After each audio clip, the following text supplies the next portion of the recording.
Dear friends, ಎಲ್ರಿಗೂ ನಮಸ್ಕಾರ. Welcome to ಜ್ಞಾನಗಂಗೋತ್ರಿ's Invest Current Affairs and this is class number 389 in this series. So ಇವತ್ತಿನ ತರಗತಿಯಲ್ಲಿ 27ನೇ ಜನವರಿ 2023ರ ಪ್ರಚಲಿತ ಘಟನೆಗಳನ್ನ ಡಿಸ್ಕಸ್ ಮಾಡ್ತಾ ಇದ್ದೇವೆ. ಈ ಎಲ್ಲ ಪ್ರಚಲಿತ ಘಟನೆಗಳನ್ನ ಇಲ್ಲಿ ಕಾಣ್ತಿರ್ತಕ್ಕಂಥ ಎಲ್ಲ ದಿನಪತ್ರಿಕೆಗಳಿಂದ ಸೋರ್ಸ್ ಮಾಡಿರ್ತೇವೆ. At the end of the presentation, we will have given Inquest challenge quiz. ಇದರಲ್ಲಿ first 10 students who give correct answers will be acknowledged in the next presentation. And articles ಮಧ್ಯದಲ್ಲೂ ಕೂಡ ಒಂದು ಪ್ರಶ್ನೆಯನ್ನ ಕೇಳ್ತವೆ, ಅದಕ್ಕೂ ಉತ್ತರವನ್ನ ನೀವು ಕಮೆಂಟ್ಸ್ ಅಲ್ಲಿ ತಿಳಿಸಬಹುದಾಗಿರುತ್ತೆ. ಈ ಎಲ್ಲಾ ಚಟುವಟಿಕೆಗಳು ನಿಮ್ಮ ಎಲ್ಲ ಸ್ಪರ್ಧಾತ್ಮಕ ಪರೀಕ್ಷೆಗಳಿಗೆ ಉಪಯುಕ್ತವಾಗಿರ್ತವೆ.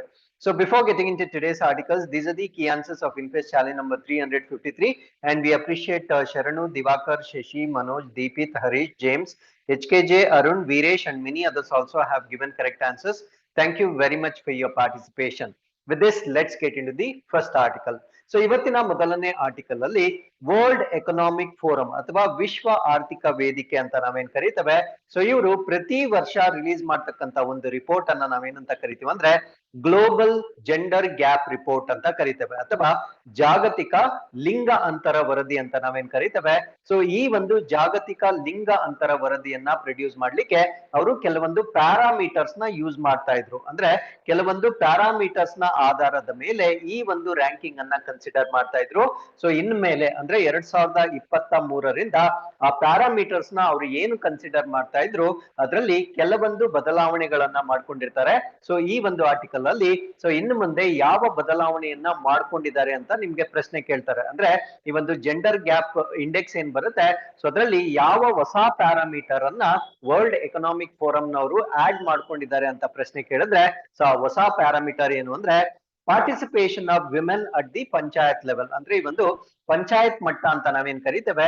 ಸೊ ಈ ಒಂದು ಪಂಚಾಯತ್ ಮಟ್ಟದಲ್ಲಿ ಮಹಿಳೆಯರ ಭಾಗವಹಿಸುವಿಕೆಯನ್ನ ಇನ್ಮೇಲೆ ಪರಿಗಣನೆಗೆ ತೆಗೆದುಕೊಳ್ತಾರೆ. ಅಂದ್ರೆ ಇಷ್ಟಿನ ಏನ್ ಪ್ಯಾರಾಮೀಟರ್ಸ್ ಇದ್ವು ಅದ್ರ ಜೊತೆಗೆ participation of women in panchayat level ಅಲ್ಲಿ ಕನ್ಸಿಡರ್ ಮಾಡ್ಕೊಂಡು ಇನ್ಮೇಲೆ ಈ ಒಂದು ಗ್ಲೋಬಲ್ ಜೆಂಡರ್ ಗ್ಯಾಪ್ ರಿಪೋರ್ಟ್ ಅನ್ನ ಪ್ರೊಡ್ಯೂಸ್ ಮಾಡ್ತಾರೆ. ಸೊ ಈ ಒಂದು ಹೊಸ ಪ್ಯಾರಾಮೀಟರ್ ನ ಇನ್ಕ್ಲೂಡ್ ಮಾಡ್ಕೊಳ್ಳೋದ್ರಿಂದ ಭಾರತ ದೇಶದ ಪೊಸಿಷನ್ ಇಂಪ್ರೂವ್ ಆಗ್ತಕ್ಕಂತ ಎಲ್ಲ ಸಾಧ್ಯತೆಗಳು ಇರುತ್ತೆ. ಸೊ 2022ರಲ್ಲಿ ಭಾರತ ದೇಶದ ಈ ಒಂದು ಜೆಂಡರ್ ಗ್ಯಾಪ್ ಇಂಡೆಕ್ಸ್ ಅನ್ನ ನಾವು ನೋಡಿದಾಗ 135ನೇ ಸ್ಥಾನದಲ್ಲಿತ್ತು ಔಟ್ ಆಫ್ 146 ಕಂಟ್ರೀಸ್ ಆಗಿರುತ್ತೆ. ಸೊ ಈ ಒಂದು ಗ್ಲೋಬಲ್ ಜೆಂಡರ್ ಗ್ಯಾಪ್ ಇಂಡೆಕ್ಸ್ ಅನ್ನ ಪ್ರೊಡ್ಯೂಸ್ ಮಾಡ್ತಾ ಇರ್ತಕ್ಕಂಥದ್ದು 2006ನೇ ಇಸ್ವಿಯಿಂದ ಅಂದ್ರೆ ವೆರಿ ಲಾಂಗ್ ಸ್ಟ್ಯಾಂಡಿಂಗ್ ಇಂಡೆಕ್ಸ್ ಆಗಿರುತ್ತೆ. ಸೊ 2006ನೇ ಇಸ್ವಿಯಿಂದ ಈ ಜೆಂಡರ್ ಗ್ಯಾಪ್ ಹೇಗೆ ರೆಡ್ಯೂಸ್ ಆಗ್ತಾ ಇದೆ ಅನ್ನೋದನ್ನ ಕಂಟಿನ್ಯೂಸ್ ಆಗಿ ಮಾನಿಟರ್ ಮಾಡ್ತಾ ಇರ್ತಕ್ಕಂಥ ಒಂದು ರಿಪೋರ್ಟ್ ಅನ್ನ ನಾವು ಗ್ಲೋಬಲ್ ಜೆಂಡರ್ ಗ್ಯಾಪ್ ಇಂಡೆಕ್ಸ್ ಅಂತ ಕರಿತೇವೆ.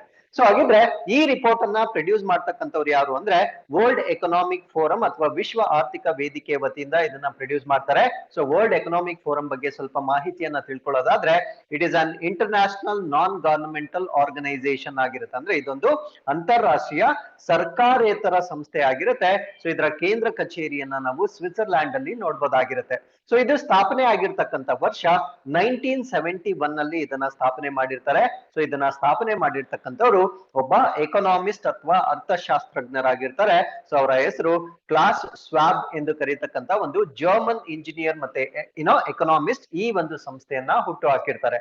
ಹಾಗಿದ್ರೆ ಈ ವರ್ಲ್ಡ್ ಎಕನಾಮಿಕ್ ಫೋರಂಗೆ ಸಂಬಂಧಪಟ್ಟಂತೆ ನಾವು ಕೇಳ್ತಾ ಇರ್ತಕ್ಕಂಥ ಪ್ರಶ್ನೆ ಏನು ಅಂದ್ರೆ when was world economic forum founded ಅಂದ್ರೆ ಇದರ ಸ್ಥಾಪನೆಯನ್ನ ಯಾವಾಗ ಮಾಡಲಾಯಿತು ಮತ್ತೆ what is are what are the official languages of world economic forum. So ವಿಶ್ವ ಆರ್ಥಿಕ ವೇದಿಕೆಯ ಅಧಿಕೃತ ಭಾಷೆ ಅಥವಾ ಭಾಷೆಗಳು ಯಾವುವು ಅನ್ನೋದನ್ನ ನೀವು ನಮ್ಗೆ ಕಮೆಂಟ್ಸ್ ಅಲ್ಲಿ ತಿಳಿಸಬಹುದಾಗಿರುತ್ತೆ. ಹಾಗಿದ್ರೆ ಇಷ್ಟು ದಿನ ಈ ಒಂದು ಪ್ಯಾರಾಮೀಟರ್ ಅಂದ್ರೆ ಗ್ಲೋಬಲ್ ಜೆಂಡರ್ ಗ್ಯಾಪ್ ಇಂಡೆಕ್ಸ್ ಅಲ್ಲಿ ಏನಿತ್ತು ಸೊ ಅಲ್ಲಿ ಕನ್ಸಿಡರ್ ಮಾಡ್ತಾ ಇರ್ತಕ್ಕಂಥ ಪ್ಯಾರಾಮೀಟರ್ಸ್ ಯಾವ್ದ್ಯಾವ್ದು ಅಂದ್ರೆ political empowerment, economic participation and opportunity ಅಂದ್ರೆ ರಾಜಕೀಯವಾಗಿ ಮಹಿಳೆಯರ ಒಂದು ಪಾರ್ಟಿಸಿಪೇಷನ್ ಏನಿರುತ್ತೆ ಅದನ್ನ ಕನ್ಸಿಡರ್ ಮಾಡ್ತಾ ಇದ್ರು.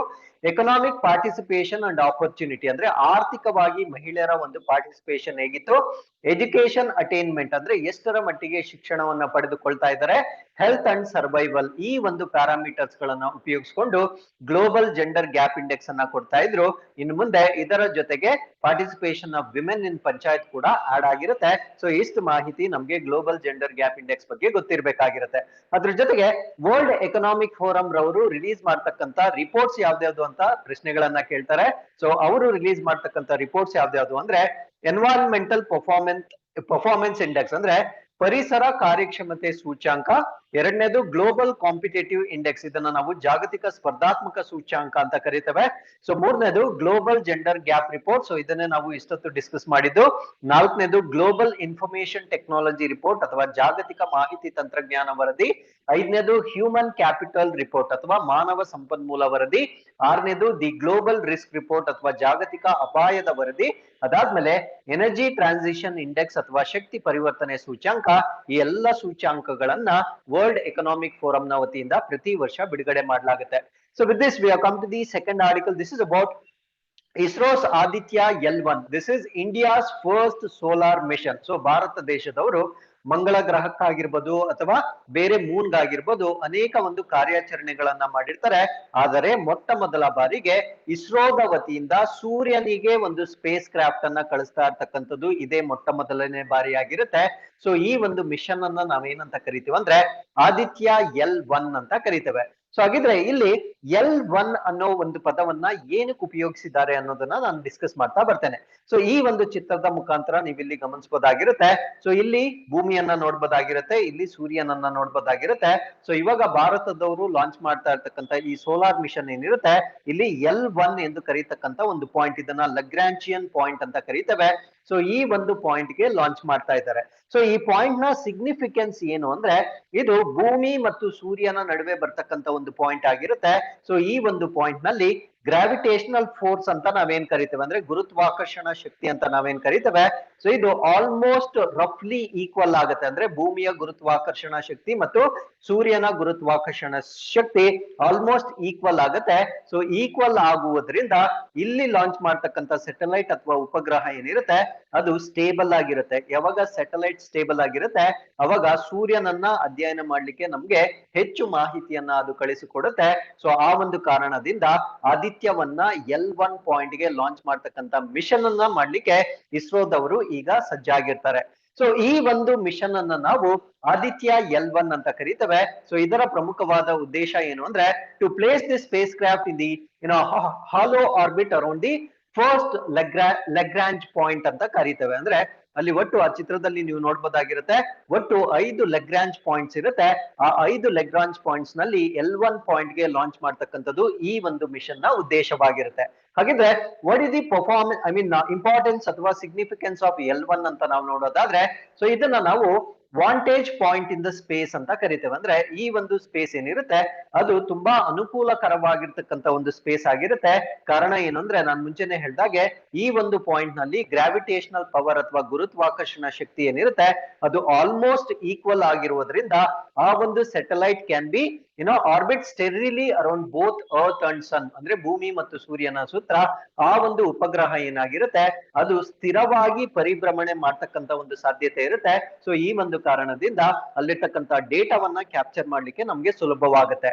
ಅದ್ರ ಜೊತೆಗೆ ಇನ್ನೊಂದು ಮೇಜರ್ ಅಡ್ವಾಂಟೇಜ್ ಏನು ಅಂದ್ರೆ there will be continuous viewing of the sun without any eclipse, ಅಂದ್ರೆ ಯಾವುದೇ ಗ್ರಹಣ ಅಂತ ನಾವೇನ್ ಕರಿತೇವೆ ಸೊ ಗ್ರಹಣವಿಲ್ಲದೆ ಸೂರ್ಯನನ್ನ ನಾವು ನಿರಂತರವಾಗಿ ವೀಕ್ಷಿಸಬಹುದಾಗಿರುತ್ತೆ. So that is the importance of L1 point ಆಗಿರುತ್ತೆ. ಅದ್ರ ಜೊತೆಗೆ ಈ ಒಂದು ಮಿಷನ್ ಏನಿರುತ್ತೆ ಇದರಲ್ಲಿ ಒಟ್ಟಾಗಿ 7 ಪೇಲೋಡ್ ಗಳನ್ನ ಯೂಸ್ ಮಾಡ್ತಾ ಇದ್ದಾರೆ. ಅಂದ್ರೆ ಒಟ್ಟು 7 ಪೇಲೋಡ್ ಗಳನ್ನ ಯೂಸ್ ಮಾಡ್ತಾ ಇದ್ದಾರೆ. ಈ ಪೇಲೋಡ್ ಗಳನ್ನ ಏನಕ್ಕೆ ಯೂಸ್ ಮಾಡ್ತಾ ಇದ್ದಾರೆ ಅಂದ್ರೆ ಸೂರ್ಯನಲ್ಲಿರ್ತಕ್ಕಂಥ ಡಿಫ್ರೆಂಟ್ ಲೇಯರ್ಸ್ ಅಥವಾ ಪದರಗಳು ಅಂತ ನಾವೇನ್ ಕರಿತೇವೆ. ಫಾರ್ ಎಕ್ಸಾಂಪಲ್ ಫೋಟೋಸ್ಪಿಯರ್ ದ್ಯುತಿಗೋಳ ಆಗಿರ್ಬೋದು, ಕ್ರೋಮೋಸ್ಪಿಯರ್ ವರ್ಣಗೋಳ ಆಗಿರ್ಬೋದು, ಅದಾದ್ಮೇಲೆ ಸೂರ್ಯನ ಔಟರ್ ಮೋಸ್ಟ್ ಲೇಯರ್ ಅನ್ನ ನಾವು ಕರೋನಾ ಅಂತ ನಾವೇನ್ ಕರಿತೇವೆ. ಸೊ ಇವುಗಳನ್ನ ಅಧ್ಯಯನ ಮಾಡ್ಲಿಕ್ಕೆ ಈ ಒಂದು ಮಿಷನ್ ಅನ್ನ ಲಾಂಚ್ ಮಾಡ್ತಾ ಇದ್ದಾರೆ. ಸೊ ಈ ಒಂದು ಅಧ್ಯಯನವನ್ನ ಹೇಗ್ ಮಾಡ್ತಾ ಇದ್ದಾರೆ ಅಂದ್ರೆ ಬೈ ಯೂಸಿಂಗ್ ಎಲೆಕ್ಟ್ರೋಮ್ಯಾಗ್ನೆಟಿಕ್ ಮತ್ತೆ ಪಾರ್ಟಿಕಲ್ ಡಿಟೆಕ್ಟರ್ಸ್ ಅಂತ ಕರಿತೇವೆ. ಅಂದ್ರೆ ಈ ಒಂದು ಆದಿತ್ಯ L1 ನಲ್ಲಿ ವಿದ್ಯುತ್ ಕಾಂತೀಯ ಮತ್ತು ಕಣ ಶೋಧಕಗಳನ್ನ ಬಳಸಿಕೊಂಡು ಸೂರ್ಯನ ವಿವಿಧ ಪದರಗಳನ್ನ ಸ್ಟಡಿ ಮಾಡ್ತಕ್ಕಂತ 7 ಪೇಲೋಡ್ ಗಳನ್ನ L1 ಆದಿತ್ಯದೊಂದಿಗೆ ಲಾಂಚ್ ಮಾಡ್ಲಾಗ್ತಾ ಇದೆ. ಹಾಗಿದ್ರೆ ಈ 7 ಪೇಲೋಡ್ ಗಳಲ್ಲಿ ಈ ಪೇಲೋಡ್ ಗಳನ್ನ 2 ಪಾರ್ಟ್ಸ್ ಆಗಿ ಸ್ಪ್ಲಿಟ್ ಮಾಡಿರ್ತಾರೆ. ಸೊ ಇದರಲ್ಲಿ 4 ಪೇಲೋಡ್ಸ್ ಏನಿರುತ್ತೆ ಅಂದ್ರೆ 4 ಪೇಲೋಡ್ಸ್ ಏನಿರುತ್ತೆ they would directly view the sun, ಅಂದ್ರೆ ಅವು ನೇರವಾಗಿ ಸೂರ್ಯನನ್ನ ಯಾವಾಗ್ಲೂ ವೀಕ್ಷಣೆ ಮಾಡ್ತಾ ಇರ್ತವೆ. ಸೊ ಮಿಕ್ಕಿದ 3 ಪೇಲೋಡ್ಸ್ ಏನಿರ್ತವೆ they carry out in situ studies of particles and fields at L1, ಅಂದ್ರೆ ಇನ್ನ 3 ಪೇಲೋಡ್ಸ್ ಗಳೇನಿರ್ತವೆ ಸೊ ಇವು ಸೂರ್ಯನ ಬಳಿ ಈ L1 ಪಾಯಿಂಟ್ ನಲ್ಲಿರ್ತಕ್ಕಂಥ ಕಣಗಳು ಮತ್ತು ಕ್ಷೇತ್ರವನ್ನ ಇನ್ಸಿಟು ಅಂದ್ರೆ ಅದೇ ಒಂದು ಸ್ಥಳದಲ್ಲಿ ಅಧ್ಯಯನ ಮಾಡ್ತಕ್ಕಂತ ಕೆಲಸಗಳನ್ನ ಮಾಡ್ತವೆ. ಹಾಗಿದ್ರೆ ಸೂರ್ಯನಿಗೆ ಈ ರೀತಿಯ ಪ್ರಾಜೆಕ್ಟ್ ಅನ್ನ ಮಾಡ್ತಾ ಇರ್ತಕ್ಕಂಥವ್ರು ಇಸ್ರೋ ಮೊದಲನೇದ ಏನಲ್ಲ. ಸೊ ಇದಕ್ಕಿಂತ ಮುಂಚೆ ನಾಸಾದವರು ಕೂಡ ಸೋಲಾರ್ ಮಿಷನ್ ಅನ್ನ ಆಲ್ರೆಡಿ ಮಾಡಿ they have fleet of satellite studying the sun ಅಂದ್ರೆ ಸೂರ್ಯನನ್ನ ಕೆಲವೊಂದು ಈ ಉಪಗ್ರಹಗಳ ಸಮೂಹದ ಮುಖಾಂತರ ಸೂರ್ಯನನ್ನ ಅಧ್ಯಯನ ಮಾಡ್ತಾ ಇದ್ದಾರೆ. ಸೊ ನಾಸಾದ ಮಿಷನ್ ಅನ್ನ ನಾವೇನಂತ ಕರಿತೀವಿ ಅಂದ್ರೆ ಪಾರ್ಕರ್ ಸೋಲಾರ್ ಪ್ರೋಬ್ ಅಂತ ಕರಿತೇವೆ. ಸೊ ಇದನ್ನ ಲಾಂಚ್ ಮಾಡಿರ್ತಕ್ಕಂಥ ವರ್ಷ 2018ರಲ್ಲಿ ಲಾಂಚ್ ಮಾಡಿರ್ತಾರೆ. ಸೊ ಇದು ರೀಚ್ ಆಗಿರ್ತಕ್ಕಂಥ ವರ್ಷ 2021ರಲ್ಲಿ ಅದು ಸೂರ್ಯನನ್ನ ರೀಚ್ ಮಾಡಿ ಸೊ ಸೂರ್ಯನನ್ನ ಈಗಾಗಲೇ ನಾಸಾದವರು ಅಧ್ಯಯನ ಮಾಡ್ತಾ ಇದ್ದಾರೆ. ಸೊ ಅದ್ರ ಜೊತೆಗೆ ಇಸ್ರೋದವರು ಆದಿತ್ಯ L1 ಮುಖಾಂತರ ಸೂರ್ಯನನ್ನ ಅಧ್ಯಯನ ಮಾಡ್ತಕ್ಕಂಥ ಪ್ರಯತ್ನಗಳನ್ನ ಮಾಡ್ತಾ ಇದ್ದಾರೆ. So with this we come to the third article. This is about revamped monument Mitra scheme. So ಈ ಒಂದು ಸ್ಕೀಮ್ ಬಗ್ಗೆ ಡಿಸ್ಕಸ್ ಮಾಡ್ತಾ ಇದ್ದೇನೆ. ಸೊ ಈ ಸ್ಕೀಮ್ ಅನ್ನ ನಾವು ಸ್ಮಾರಕ ಮಿತ್ರ ಯೋಜನೆ ಅಂತ ಕರಿತೇವೆ.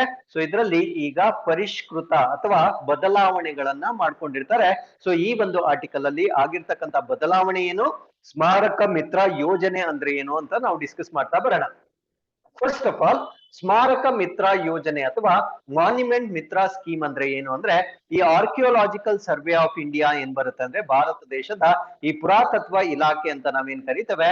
ಸೊ ಇದರ ಅಡಿಯಲ್ಲಿ ಬರ್ತಕ್ಕಂತ 1,000 ಮಾನ್ಯುಮೆಂಟ್ಸ್ ಅಥವಾ ತಾಣಗಳನ್ನ ಪ್ರೈವೇಟ್ ಪಾರ್ಟ್ನರ್ಶಿಪ್ ನ ಜೊತೆಗೆ ಅಂದ್ರೆ ಖಾಸಗಿ ವ್ಯಕ್ತಿಗಳ ಪಾಲುದಾರಿಕೆಯೊಂದಿಗೆ ಅವುಗಳನ್ನ ಪ್ರೊಟೆಕ್ಟ್ ಮಾಡ್ತಕ್ಕಂತ ಒಂದು ಸ್ಕೀಮ್ ಅನ್ನ ನಾವು ಮಾನ್ಯುಮೆಂಟ್ ಮಿತ್ರ ಸ್ಕೀಮ್ ಅಂತ ಕರಿತೇವೆ. ನೋಡಿ ಹೆಸರಲ್ಲೇ ಇದೆ, ಸ್ಮಾರಕ ಮಿತ್ರ ಯೋಜನೆ ಅಂತ ಕರಿತೇವೆ. ಸೊ ನಮ್ಮ ಭಾರತ ದೇಶದಲ್ಲಿರ್ತಕ್ಕಂಥ ಪ್ರಮುಖ ಸ್ಮಾರಕಗಳಲ್ಲಿ 1,000 ಸ್ಮಾರಕಗಳನ್ನ ಪ್ರೊಟೆಕ್ಟ್ ಮಾಡ್ತಕ್ಕಂಥ ಒಂದು ಸ್ಕೀಮ್ ಅನ್ನ ನಾವು ಮಾನ್ಯುಮೆಂಟ್ ಮಿತ್ರ ಸ್ಕೀಮ್ ಅಂತ ಕರಿತೇವೆ. ಸೊ ಈ ಒಂದು ಸ್ಕೀಮ್ ಅನ್ನ ಲಾಂಚ್ ಮಾಡಿದಾಗ ಇದು ಮಿನಿಸ್ಟ್ರಿ ಆಫ್ ಟೂರಿಸಂ ಕೆಳಗಡೆ ಇತ್ತು. This is very very important. ಇದು ಪ್ರವಾಸೋದ್ಯಮ ಸಚಿವಾಲಯದ ಕೆಳಗಡೆ ಇತ್ತು. ಸೊ ಇವಾಗ ಇದನ್ನ ಮಿನಿಸ್ಟ್ರಿ ಆಫ್ ಟೂರಿಸಂ ಕಡೆಯಿಂದ ಮಿನಿಸ್ಟ್ರಿ ಆಫ್ ಕಲ್ಚರ್ ಅಥವಾ ಸಂಸ್ಕೃತಿ ಸಚಿವಾಲಯಕ್ಕೆ ಇದನ್ನ ವರ್ಗಾವಣೆ ಮಾಡಲಾಗಿರುತ್ತೆ. ಸೊ ಈ ಒಂದು ಮಿನಿಸ್ಟ್ರಿ ವೆರಿ ವೆರಿ ಇಂಪಾರ್ಟೆಂಟ್ ಆಗಿರುತ್ತೆ. ಕಾರಣ ಏನು ಅಂದ್ರೆ ಸೊ ಈ ಒಂದು ಸ್ಕೀಮ್ ನ ಸಚಿವಾಲಯ ಬದಲಾಗಿರುವ ಕಾರಣದಿಂದ ಸೊ ಇದನ್ನ ನಮ್ಮ ಪರೀಕ್ಷೆಯಲ್ಲಿ ಕೇಳ್ತಕ್ಕಂಥ ಸಾಧ್ಯತೆ ಹೆಚ್ಚಾಗಿರುತ್ತೆ. So with this we have come to the third article. This is about tableau by the ministry of tribal affairs ಅಥವಾ ಈ ಬುಡಕಟ್ಟು ವ್ಯವಹಾರಗಳ ಸಚಿವಾಲಯದ ವತಿಯಿಂದ ಈ ರಿಪಬ್ಲಿಕ್ ಡೇ ಪೆರೇಡ್ ಏನಿರುತ್ತೆ ಸೊ ಅದರಲ್ಲಿ ಅವರು ಪ್ರೆಸೆಂಟ್ ಮಾಡಿರ್ತಕ್ಕಂಥ ಟ್ಯಾಬ್ಲ್ಯೂ ಅಥವಾ ಕೋಷ್ಟಕದ ಬಗ್ಗೆ ಡಿಸ್ಕಸ್ ಮಾಡ್ತಾ ಇದ್ದೇವೆ. ಸೊ ಈ ಒಂದು ಮಿನಿಸ್ಟ್ರಿ ಆಫ್ ಟ್ರೈಬಲ್ ಅಫೇರ್ಸ್ ನ ವತಿಯಿಂದ ಅವರು ಒಂದು ಸ್ಕೀಮ್ ಅನ್ನ ಅಥವಾ ಒಂದು ಪ್ರೋಗ್ರಾಮ್ ಅನ್ನ ಲಾಂಚ್ ಮಾಡಿದ್ರು. ಆ ಒಂದು ಪ್ರೋಗ್ರಾಮ್ ಅನ್ನ ನಾವೇನಂತ ಕರಿತೀವಿ ಅಂದ್ರೆ ಏಕಲವ್ಯ ಮಾಡೆಲ್ ರೆಸಿಡೆನ್ಶಿಯಲ್ ಸ್ಕೂಲ್ಸ್ ಅಂತ ಕರಿತೇವೆ. ಅಂದ್ರೆ ಏಕಲವ್ಯ ಮಾದರಿಯ ವಸತಿ ಶಾಲೆಗಳು ಅಂತ ಕರಿತೇವೆ. ಸೊ ಈ ಒಂದು ಸ್ಕೀಮ್ ಅನ್ನ ಥೀಮ್ ಆಗಿ ಇಟ್ಕೊಂಡು 2023ರ ಈ ರಿಪಬ್ಲಿಕ್ ಡೇ ಪೆರೇಡ್ ಏನಿರುತ್ತೆ ಆ ಒಂದು ಪೆರೇಡ್ ನಲ್ಲಿ ಈ ಒಂದು ಏಕಲವ್ಯ ಮಾಡೆಲ್ ರೆಸಿಡೆನ್ಶಿಯಲ್ ಸ್ಕೂಲ್ ನ ಥೀಮ್ ನ ಒಂದು ಪ್ರೆಸೆಂಟ್ ಮಾಡಿರ್ತಾರೆ. ಸೊ ಇದು ನಮ್ಗೆ ಎಕ್ಸಾಮ್ ಗೆ ಗೊತ್ತಿರ್ಬೇಕಾಗಿರುತ್ತೆ. ಸೊ ಟ್ರೈಬಲ್ ಮಿನಿಸ್ಟ್ರಿಯಿಂದ ಯಾವ ಟ್ಯಾಬ್ಲ್ಯೂ ಅನ್ನ ಅವರು ಪ್ರೆಸೆಂಟ್ ಮಾಡಿದ್ರು ಅಂತ ನಮ್ಗೆ ಪ್ರಶ್ನೆ ಕೇಳಿದ್ರೆ ಏಕಲವ್ಯ ಮಾಡೆಲ್ ರೆಸಿಡೆನ್ಶಿಯಲ್ ಸ್ಕೂಲ್ ಅನ್ನ ಅವರು ಪ್ರೆಸೆಂಟ್ ಮಾಡಿರ್ತಾರೆ. ಹಾಗಿದ್ರೆ 2023ರಲ್ಲಿ ಒಟ್ಟು ಎಷ್ಟು ಟ್ಯಾಬ್ಲ್ಯೂಗಳನ್ನ ಪ್ರೆಸೆಂಟ್ ಮಾಡಿದ್ರು ಅಂದ್ರೆ 23 ಟ್ಯಾಬ್ಲ್ಯೂಗಳನ್ನ ಪ್ರೆಸೆಂಟ್ ಮಾಡಿರ್ತಾರೆ. ಸೊ ಅದರಲ್ಲಿ 17 are from States and union territories, ಅದರಲ್ಲಿ 17 ರಾಜ್ಯ ಮತ್ತು ಕೇಂದ್ರಾಡಳಿತ ಪ್ರದೇಶಗಳಿಂದ ಪ್ರೆಸೆಂಟ್ ಮಾಡಿರ್ತಾರೆ. ಉಳಿದ 6 ಮಿನಿಸ್ಟ್ರೀಸ್ ಮತ್ತೆ ಡಿಪಾರ್ಟ್ಮೆಂಟ್ಸ್ ಅಂದ್ರೆ ಸಚಿವಾಲಯಗಳು ಮತ್ತು ಇಲಾಖೆಗಳಿಂದ 6 ಟ್ಯಾಬ್ಲ್ಯೂಗಳನ್ನ ಪ್ರೆಸೆಂಟ್ ಮಾಡಿರ್ತಾರೆ. ಸೊ ಇದರಲ್ಲಿ ಕರ್ನಾಟಕದ ವತಿಯಿಂದ ಏನ್ ಟ್ಯಾಬ್ಲ್ಯೂ ಅನ್ನ ಪ್ರೆಸೆಂಟ್ ಮಾಡಿದ್ರು ಅಂತ ನಾವು ಆಲ್ರೆಡಿ ಡಿಸ್ಕಸ್ ಮಾಡಿದ್ದೇವೆ. ಸೊ ಇವತ್ತು ಮಿನಿಸ್ಟ್ರಿ ಆಫ್ ಟ್ರೈಬಲ್ ಅಫೇರ್ಸ್ ಇಂದ ಏನನ್ನ ಪ್ರೆಸೆಂಟ್ ಮಾಡಿದ್ದಾರೆ ಅಂತ ಡಿಸ್ಕಸ್ ಮಾಡ್ತಾ ಇದ್ದೇವೆ. ಸೊ ಉಳಿದ ಎಲ್ಲ ಒಂದು 26 ಟ್ಯಾಬ್ಲ್ಯೂಗಳನ್ನ ನಾವು ಮುಂದಿನ ತರಗತಿಗಳಲ್ಲಿ ಎಲ್ಲವನ್ನ ನಿಮ್ಗೆ ಪ್ರೆಸೆಂಟ್ ಮಾಡ್ತೀವಿ. ಕಾರಣ ಏನು ಅಂದ್ರೆ ಪ್ರತಿ ವರ್ಷ ರಿಪಬ್ಲಿಕ್ ಡೇ ಅಲ್ಲಿ ಪ್ರೆಸೆಂಟ್ ಆಗಿರ್ತಕ್ಕಂಥ ಈ ಟ್ಯಾಬ್ಲ್ಯೂಸ್ ಗಳು ಏನಿರ್ತವೆ ಅವುಗಳಿಗೆ ರ್ಯಾಂಕಿಂಗ್ ನ ಆಧಾರದ ಮೇಲೆ ಬೆಸ್ಟ್ ಟ್ಯಾಬ್ಲ್ಯೂ ಯಾವುದು ಅನ್ನೋದನ್ನ ಪ್ರಶಸ್ತಿಯ ಮುಖಾಂತರ ಕೂಡ ಅದಕ್ಕೆ ಗೌರವವನ್ನ ಸೂಚಿಸಲಾಗುತ್ತೆ. ಸೊ ಅದ್ರ ಬಗ್ಗೆ ಕೂಡ ನಾವು ಮುಂದೆ ಡಿಸ್ಕಸ್ ಮಾಡ್ತಾ ಬರ್ತೇವೆ. ಹಾಗಿದ್ರೆ ಈ ಒಂದು ಪ್ರೋಗ್ರಾಮ್ ಏನಿರುತ್ತೆ ಇದ್ರ ಬಗ್ಗೆ ನಾವು ಡಿಸ್ಕಸ್ ಮಾಡೋದಾದ್ರೆ ಇದನ್ನ ಏಕಲವ್ಯ ಮಾಡೆಲ್ ರೆಸಿಡೆನ್ಶಿಯಲ್ ಸ್ಕೂಲ್ಸ್ ಅಂತ ಕರಿತೇವೆ. ಅಂದ್ರೆ ಏಕಲವ್ಯ ಮಾದರಿಯ ವಸತಿ ಶಾಲೆಗಳು ಅಂತ ಕರಿತೇವೆ. ಸೊ ಇದನ್ನ ಏನಕ್ಕೆ ಮಾಡಿದ್ದಾರೆ ಅಂದ್ರೆ ಈ ಟ್ರೈಬಲ್ ಪಾಪ್ಯುಲೇಷನ್ ಏನಿರುತ್ತೆ ಅಂದ್ರೆ ಬುಡಕಟ್ಟು ಜನಾಂಗ ಏನಿರುತ್ತೆ ಸೊ ಅವ್ರಿಗೆ ಗುರುಕುಲ ರೀತಿಯಲ್ಲಿ ಅಂದ್ರೆ ನಮ್ಮ ಒಂದು ಏನ್ಷಿಯಂಟ್ ಟೈಮ್ ಅಥವಾ ಪುರಾತನ ಕಾಲದಲ್ಲಿ ಈ ಒಂದು ಗುರುಕುಲ ಸಿಸ್ಟಮ್ ಆಫ್ ಎಜುಕೇಶನ್ ಇತ್ತು. ಸೊ ಈ ಒಂದು Eklavya model residential schools are the blend of ancient gurukul system ಮತ್ತೆ ಮಾಡರ್ನ್ ಅಮ್ಯುನಿಟೀಸ್ ಅಂದ್ರೆ ಆಧುನಿಕ ತಂತ್ರಜ್ಞಾನ ಮತ್ತು ಆಧುನಿಕ ಮೂಲ ಸೌಕರ್ಯಗಳು ಮತ್ತು ಪ್ರಾಚೀನ ಕಾಲದ ಗುರುಕುಲಗಳನ್ನ ಎರಡನ್ನ ಬ್ಲೆಂಡ್ ಮಾಡಿ ಟ್ರೈಬಲ್ ಪೀಪಲ್ಗೆ ಎಜುಕೇಶನ್ ಅನ್ನ ಕೊಡ್ತಕ್ಕಂತ ಒಂದು ಪ್ರೋಗ್ರಾಮ್ ಅನ್ನ ನಾವು ಏಕಲವ್ಯ ಮಾದರಿಯ ವಸತಿ ಶಾಲೆಗಳು ಅಂತ ಕರಿತೇವೆ. So with this we come to the fifth article. This is about world's first intranasal ಕೋವಿಡ್-19 ವ್ಯಾಕ್ಸಿನ್. ಅಂದ್ರೆ ಇದು ಭಾರತ ದೇಶದಲ್ಲ, ವಿಶ್ವದ ಮೊಟ್ಟ ಮೊದಲ ಮೂಗಿನ ಮೂಲಕ ನೀಡಬಹುದಾಗಿರ್ತಕ್ಕಂತ ಕೋವಿಡ್-19 ಲಸಿಕೆಯನ್ನ ಈಗ ಲಾಂಚ್ ಮಾಡಿರ್ತಾರೆ. ಸೊ ಈ ಒಂದು ಕೋವಿಡ್ ಲಸಿಕೆಯನ್ನ ನಾವೇನಂತ ಕರಿತೀವಿ ಅಂದ್ರೆ ಇಂಕೋವ್ಯಾಕ್ ಅಂತ ಕರಿತೇವೆ. So very very important. So ಇದನ್ನ ನಾವು ಇಂಕೋವ್ಯಾಕ್ ಅಂತ ಕರಿತೇವೆ. ಸೊ ಇದು ಪ್ರಪಂಚದಲ್ಲಿಯೇ ಮೂಗಿನ ಮುಖಾಂತರ ಅಡ್ಮಿಟ್ ಮಾಡಬಹುದಾಗಿರ್ತಕ್ಕಂತ ಅಥವಾ ಮೂಗಿನ ಮುಖಾಂತರ ಕೊಡಬಹುದಾಗಿರ್ತಕ್ಕಂತ ಒಂದು ಕೋವಿಡ್-19 ವ್ಯಾಕ್ಸಿನ್ ಆಗಿರುತ್ತೆ. ಸೊ ಇದನ್ನ ಯಾರು ಡೆವಲಪ್ ಮಾಡಿದ್ದಾರೆ ಅಂದ್ರೆ ಭಾರತ್ ಬಯೋಟೆಕ್ ಇಂಟರ್ನ್ಯಾಷನಲ್ ವತಿಯಿಂದ ಇದನ್ನ ಡೆವಲಪ್ ಮಾಡಿರ್ತಾರೆ. ಸೊ ಯಾರ ಕೊಲಾಬರೇಷನ್ ಜೊತೆಗೆ ಡೆವಲಪ್ ಮಾಡಿರ್ತಾರೆ ಅಂದ್ರೆ ಬಯೋಟೆಕ್ನಾಲಜಿ ಇಂಡಸ್ಟ್ರಿ ರಿಸರ್ಚ್ ಅಸಿಸ್ಟೆನ್ಸ್ ಅಥವಾ ಬಿರಾಕ್ ಅಂತ ನಾವೇನ್ ಕರಿತೇವೆ. ಸೊ ಇವರ ಸಹಯೋಗದೊಂದಿಗೆ ಇದನ್ನ ಅಭಿವೃದ್ಧಿ ಪಡಿಸಿರ್ತಾರೆ. ಇದ್ರ ಜೊತೆಗೆ ಭಾರತ್ ಬಯೋಟೆಕ್ ಇಂಟರ್ನ್ಯಾಷನಲ್ ಲಿಮಿಟೆಡ್ ನವರು ಇನ್ನೂ ಒಂದು ವ್ಯಾಕ್ಸಿನ್ ಅನ್ನ ಅವರು ಪ್ರೆಸೆಂಟ್ ಮಾಡಿರ್ತಾರೆ. ಸೊ ಈ ಒಂದು ವ್ಯಾಕ್ಸಿನ್ ಅನ್ನ ನಾವು DNA based vaccine for COVID-19 ಅಂತ ಕರಿತೇವೆ. ಅಂದ್ರೆ DNA ಆಧಾರಿತ ಕೋವಿಡ್-19 ವಿರುದ್ಧ ಹೋರಾಡ್ತಕ್ಕಂತ ಒಂದು ಲಸಿಕೆ ಆಗಿರುತ್ತೆ. ಸೊ ಈ ಒಂದು ಲಸಿಕೆಗೆ ಅವರು ಕೊಟ್ಟಿರ್ತಕ್ಕಂತ ನಾಮಕರಣ ಏನು ಅಂದ್ರೆ ಝೈಕೋವ್ ಡಿ ಅಂತಕ್ಕಂತ ಒಂದು ನಾಮಕರಣ ಕೊಟ್ಟಿರ್ತಾರೆ. ಸೊ DNA ಬೇಸ್ಡ್ ವ್ಯಾಕ್ಸಿನ್ ಅಂದ್ರೆ ಇದು ನಮ್ಮ ದೇಹದಲ್ಲಿರ್ತಕ್ಕಂತ ಇಮ್ಯುನಿಟಿ ಅಥವಾ ರೋಗ ನಿರೋಧಕ ಶಕ್ತಿ ಅಂತ ನಾವೇನ್ ಕರಿತೇವೆ. ಸೊ ಇದನ್ನ ಹೆಚ್ಚು ಮಾಡ್ತಕ್ಕಂತ ಒಂದು ವ್ಯಾಕ್ಸಿನ್ ಆಗಿರುತ್ತೆ. ಇದನ್ನ ನಾವು ಝೈಕೋವಿ ಡಿ ಅಂತ ಕರಿತೇವೆ. ಇದನ್ನು ಕೂಡ ಭಾರತ್ ಬಯೋಟೆಕ್ ಇಂಟರ್ನ್ಯಾಷನಲ್ ರವರು ಡಿಪಾರ್ಟ್ಮೆಂಟ್ ಆಫ್ ಬಯೋಟೆಕ್ನಾಲಜಿ ಅಥವಾ ಭಾರತ ದೇಶದ ಜೈವಿಕ ತಂತ್ರಜ್ಞಾನ ಇಲಾಖೆಯ ಸಹಭಾಗಿತ್ವದಲ್ಲಿ ಇದನ್ನ ಅಭಿವೃದ್ಧಿ ಪಡಿಸಿರ್ತಾರೆ. So with this we have come to the sixth article. This is about international customs day 2023 ಅಥವಾ ಅಂತಾರಾಷ್ಟ್ರೀಯ ಸೀಮಾ ಸುಂಕ ದಿನ 2023. ಸೊ ಈ ಒಂದು ದಿನವನ್ನ ಪ್ರತಿ ವರ್ಷ ಜನವರಿ 26ನೇ ತಾರೀಕು ಆಚರಣೆ ಮಾಡಲಾಗುತ್ತೆ. ಸೊ ಈ ವರ್ಷದ ಥೀಮ್ ಏನಾಗಿರುತ್ತೆ ಅಂದ್ರೆ nurturing the next generation, promoting culture of knowledge sharing and professional pride in customs. ಅಂದ್ರೆ ಮುಂದಿನ ಪೀಳಿಗೆಯನ್ನು ಪೋಷಿಸುವುದು, ಜ್ಞಾನ ಹಂಚಿಕೆ ಮತ್ತು ಕಸ್ಟಮ್ಸ್ ನಲ್ಲಿ ಅಂದ್ರೆ ಸೀಮಾ ಸುಂಕ ಏನಿರುತ್ತೆ ಅಂದ್ರೆ ಟ್ರಾನ್ಸ್ ಬಾರ್ಡರ್ ಅಂದ್ರೆ ಒಂದು ದೇಶದಿಂದ ಇನ್ನೊಂದು ದೇಶಕ್ಕೆ ವಸ್ತುಗಳನ್ನ ಸಾಗಣೆ ಮಾಡುವಾಗ ಏನು ಸುಂಕವನ್ನ ಕಟ್ಟಬೇಕು ಅದರಲ್ಲಿ ವೃತ್ತಿಪರ ಹೆಮ್ಮೆಯ ಸಂಸ್ಕೃತಿಯನ್ನ ಉತ್ತೇಜನ ಮಾಡ್ತಕ್ಕಂಥದ್ದು ಈ ವರ್ಷದ ಅಂತಾರಾಷ್ಟ್ರೀಯ ಕಸ್ಟಮ್ಸ್ ದಿನದ ಥೀಮ್ ಆಗಿರುತ್ತೆ. ಸೊ ಈ ಒಂದು ದಿನ ಹೇಗ್ ಸ್ಟಾರ್ಟ್ ಆಯ್ತು ಅನ್ನೋದನ್ನ ನಾವು ಡಿಸ್ಕಸ್ ಮಾಡೋದಕ್ಕೆ ಹೋದಾಗ ಇದರ ಹಿಸ್ಟ್ರಿಯನ್ನ ನಾವು ಸ್ಟಡಿ ಮಾಡಿದಾಗ ಮುಂಚೆ ಕಸ್ಟಮ್ ಕೋಆಪರೇಷನ್ ಕೌನ್ಸಿಲ್ ಅಂತ ಇತ್ತು. ಇದನ್ನ ನಾವು CCC ಅಂತ ಕರಿತೇವೆ. ಸೊ CCC ಅನ್ನ ಏನಂತ ಬದಲಾವಣೆ ಮಾಡ್ತಾರೆ ಅಂದ್ರೆ WCO ಅಂತ ಬದಲಾವಣೆ ಮಾಡ್ತಾರೆ. ಅಂದ್ರೆ ಪ್ರಸ್ತುತವಾಗಿ ನಾವು ಇದನ್ನ ವರ್ಲ್ಡ್ ಕಸ್ಟಮ್ಸ್ ಆರ್ಗನೈಸೇಷನ್ ಅಂತ ಕರಿತೇವೆ ಅಥವಾ ವಿಶ್ವ ಕಸ್ಟಮ್ಸ್ ಸಂಸ್ಥೆ ಅಂತ ಕರಿತೇವೆ. ಸೊ ಇದು ಮುಂಚೆ ಸ್ಟಾರ್ಟ್ ಆದಾಗ ಕಸ್ಟಮ್ಸ್ ಕೋಆಪರೇಷನ್ ಕೌನ್ಸಿಲ್ ಅಂತ ಕರಿತಾ ಇದ್ರು. ಸೊ ಇದನ್ನ ಎಸ್ಟಾಬ್ಲಿಷ್ ಮಾಡಿರ್ತಕ್ಕಂಥ ವರ್ಷ ಜನವರಿ 26, 1953ರಲ್ಲಿ ಸ್ಥಾಪನೆ ಮಾಡಲಾಗಿರುತ್ತೆ. ಸೊ ಈ ಒಂದು ದಿನಾಂಕದ ನೆನಪಿಗಾಗಿ ಅಂದ್ರೆ ಜನವರಿ 26 ನಾವಿಲ್ಲಿ ನೋಡ್ತಾ ಇದ್ದೇವೆ. ಸೊ ಈ ಒಂದು ದಿನಾಂಕದ ನೆನಪಿಗಾಗಿ ನಾವು ವರ್ಲ್ಡ್ ಕಸ್ಟಮ್ಸ್ ಡೇ ಅನ್ನ ಪ್ರಪಂಚದಾದ್ಯಂತ ಆಚರಣೆ ಮಾಡಲಾಗುತ್ತೆ. ಸೊ ಪ್ರಸ್ತುತವಾಗಿ ಇದರಲ್ಲಿ 182 ಸದಸ್ಯ ರಾಷ್ಟ್ರಗಳು ಅಥವಾ ಮೆಂಬರ್ ಕಂಟ್ರೀಸ್ ನ ನೋಡ್ಬೋದಾಗಿರುತ್ತೆ.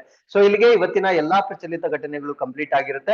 With this we have come to Inquest challenge number 354. You can just pause the video, go through the questions and give us the answers. So once again I'll meet you tomorrow with tomorrow's updates. Till then keep reading, take care of yourselves and thank you very much for watching this.